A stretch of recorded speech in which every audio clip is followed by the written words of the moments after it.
होलिया में जोबन खाली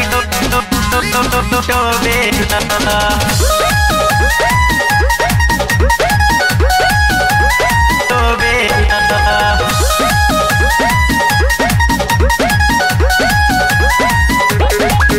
बहे फागुनी बयार मन बहके हमार, बहे फागुनी बयार मन बहके हमार। मौगा मरद बटे कुछ न हो खेला।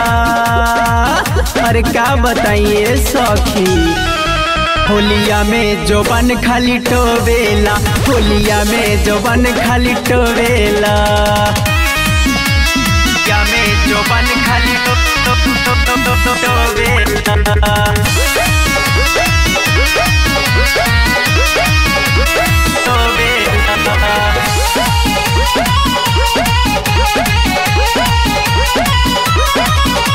लइका ले खाया के सुत जाला कोरा में, मन भीतर से हमर पसीजे दिया के अंजोरा में।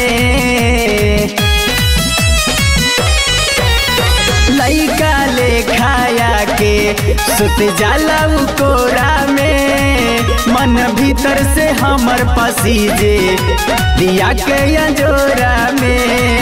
फागुन बीता उपास मन रहता उदास, हम बिछवन पर बैठ के रोईला। होलिया में जोबन खाली टोबेला, होलिया में जोबन खाली टोबेला। में जोबन खाली टोबेला।